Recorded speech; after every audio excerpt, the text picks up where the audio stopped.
Alors, on va refaire le point sur l'analyse de la semaine dernière et faire quelques prévisions donc pour la semaine à venir. Donc là, je suis sur le dollar. Je suis en weekly, donc on voit que le prix fait des plus hauts. Et comme je disais la semaine dernière, je m'attends à ce qu'on vienne chercher ces equal highs, potentiellement ce high à long terme. Et sur le court terme, cette semaine, je m'attends à ce qu'on soit plutôt baissier, donc à ce qu'on fasse des mouvements vers le bas. Donc là, j'ai identifié un order block. Ce sont donc ces trois bougies baissières qui ont précédé la dernière impulsion haussière en weekly. Il y a aussi une imbalance là, en vert, en weekly que j'ai identifié. Et mon objectif de la semaine qui était celle-là. Tout simplement parce que je m'attendais à ce que le prix revienne donc dans l'order block, ce qui a été le cas. Mais je m'attendais à ce qu'il casse ce lot avant de repartir à la hausse. Mais on voit que dès lors qu'il est revenu à l'intérieur de l'order block, avec le NFP, on a une grosse impulsion haussière. Donc, d'emblée, j'observe ce high pour la semaine à venir. Donc, je me dis que le prix pourrait potentiellement atteindre ce high. Et s'il doit continuer, pourquoi pas celui-ci, voire celui-ci.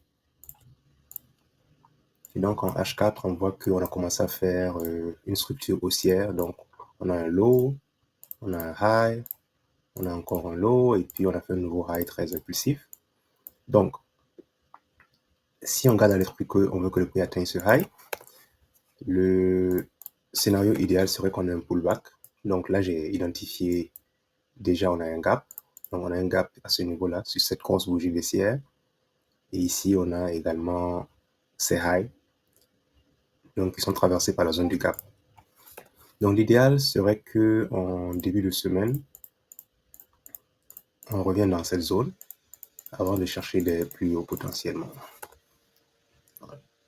Donc pour le moment, jusqu'à ce qu'on atteigne au minimum ce high, je vais rester haussier sur le dollar. Si on passe à l'euro, donc en weekly, donc là encore, j'avais dit la semaine dernière que j'étais plutôt baissier, mais que je voulais qu'on vienne d'abord chercher ce high avant de commencer à faire des mouvements vers le bas. Donc,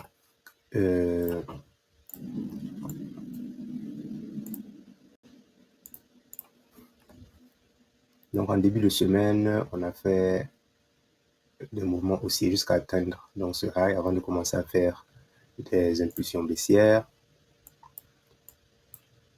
Donc, à ce niveau-là, c'était le trade que j'avais à l'esprit le week-end dernier que j'ai pu exécuter. Donc, lorsque le prix est revenu dans cet order block à ce niveau et qu'il a cassé ses highs, ses lows plutôt. Donc, il y avait un beau trade à l'achat à prendre. Et puis là, on voit qu'on commence à faire des plus bas. Donc, on a un high, on a un low, on a un lower high, on a un lower low. Voilà. Donc, tout comme ce qu'on a vu sur le dollar, on va s'attendre à un pullback. Donc, que le prix revienne à l'intérieur de cette imbalance. Et on pourra chercher donc des ventes jusqu'à ce qu'on atteigne potentiellement ce lot. Si à ce niveau, ce sera très intéressant.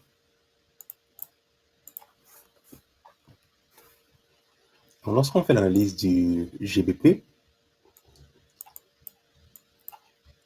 sur le GBP également, je suis plutôt baissier. Je m'attends à ce qu'on fasse des plus bas. Et en weekly, j'ai identifié déjà mon premier objectif de la semaine, ce serait cette imbalance. Donc, si le prix peut, cette semaine, atteindre ce gap, ce serait très pertinent.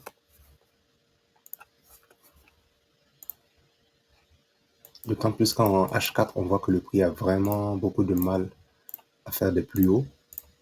Voilà. Donc, depuis cette dernière impulsion qu'on a eu à ce niveau, depuis lors, on n'a que des petits mouvements, rien de très, très important comme impulsion. Mais ce que j'aimerais voir, ce serait que le prix fasse au moins une deuxième impulsion baissière avant que je commence à chercher les plus bas. Voilà, donc si le prix m'a déjà fait un high qui est venu casser donc l'objectif de la semaine, s'il me fait un low, un lower high et un lower low, à ce moment je vais chercher une continuation baissière pour qu'on atteigne donc ce gap au minimum, notamment ces lows qui sont là, ce sont des relatives, des écolos relatifs à ce niveau-là. qui seront un bel objectif à atteindre cette semaine.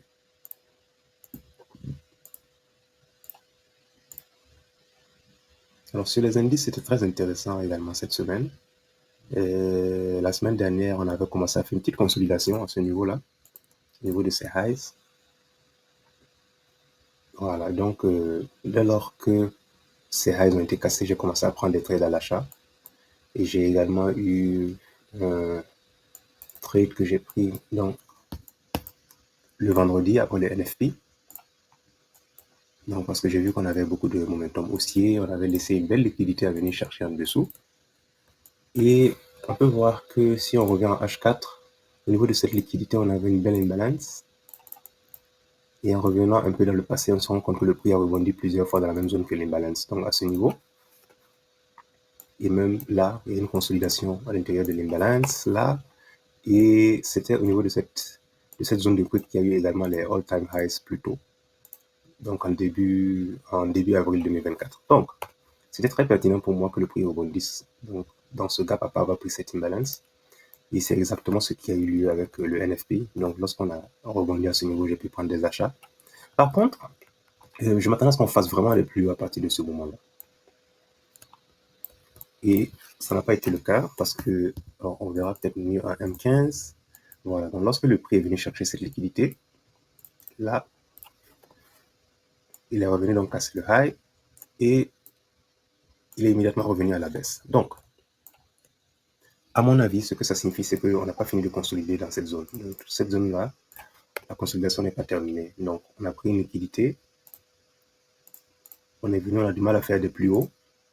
Donc, ça veut dire qu'on a besoin d'encore plus de liquidité. Donc, le prix pourrait potentiellement venir chercher au moins ce lot à ce niveau-là. Donc, si lundi, par exemple, on commence à avoir de belles impulsions haussières, on pourra chercher des continuations jusqu'à ce lot. Voilà, donc, à ce niveau, on peut chercher une continuation baissière. Et il y a également la possibilité que le prix vienne atteindre ce lot et retente une nouvelle fois de partir à la hausse. Là encore, ce sera une belle opportunité pour chercher des achats jusqu'à ce qu'on revienne au niveau de ces highs pour potentiellement aller chercher des plus hauts. Par contre, si on voit que le prix revient au niveau de ce lot et casse de façon très impulsive, ça pourrait vouloir signaler qu'on est en train de repasser bearish jusqu'à ce qu'on atteigne, pourquoi pas, ce lot, voire celui-ci. Donc, tous les scénarios sont vraiment possibles. Ça va vraiment dépendre de comment le prix va se comporter. Et la semaine prochaine, il n'y a pas de grosse annonce économique avant le FOMC le mercredi. Donc, on pourrait avoir le prix qui fait beaucoup de va-et-vient dans les premiers jours de la semaine.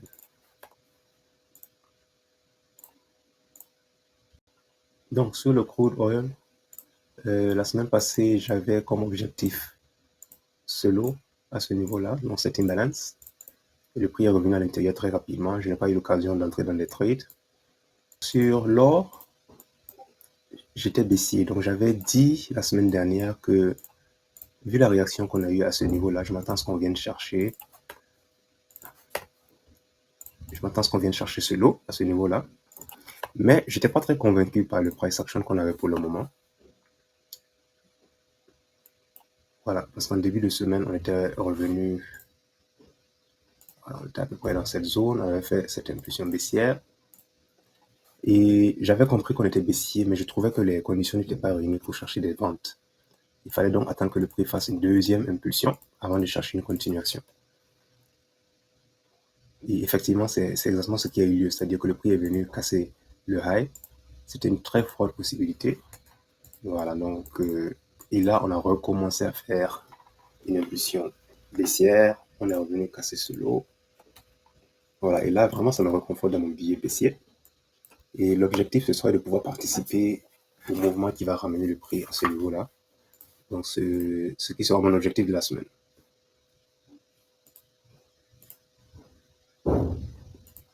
Donc, en H4, on a une belle imbalance à ce niveau. Alors, ce serait vraiment le scénario parfait si le prix pouvait faire une petite consolidation, revenir à l'intérieur de cette imbalance. Alors, on va chercher des ventes pour atteindre ce niveau-ci.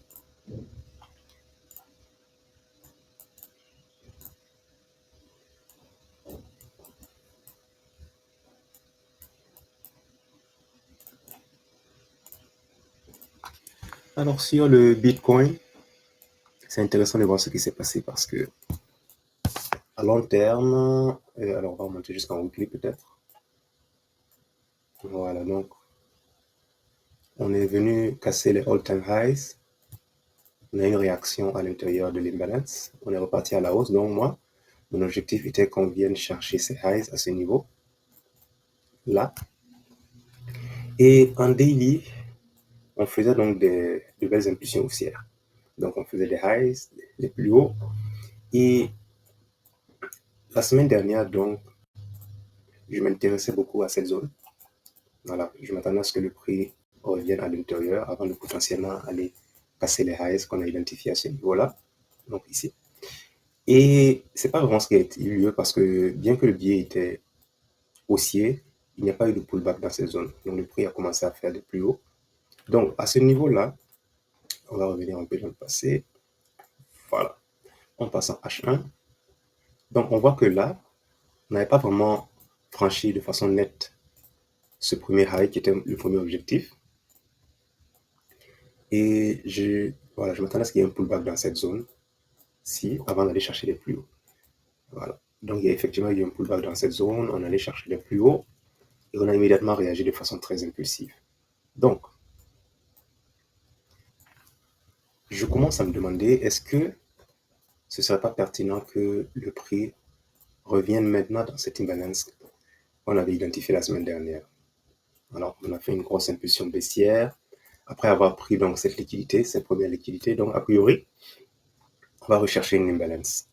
Donc, cette imbalance-ci avait déjà été testée à ce niveau. Donc, ce n'était pas trop pertinent qu'on revienne à l'intérieur, ou en tout cas qu'on fasse une impulsion aussi importante. Donc, le scénario idéal, ce serait que on fasse un pullback, on me refasse encore une impulsion baissière, et en ce moment, on peut chercher les continuations, par exemple dans une imbalance, pour aller chercher les plus bas jusqu'à ce qu'on atteigne ce gap à ce niveau. Et à partir du moment où on atteint ce gap, on patiente et on voit si le prix commence à faire des plus hauts et là, on cherche des achats. Voilà, donc ce que j'espère voir la semaine prochaine. Donc, si on commence à faire des impulsions baissières, on va trader des continuations jusqu'à ce lot.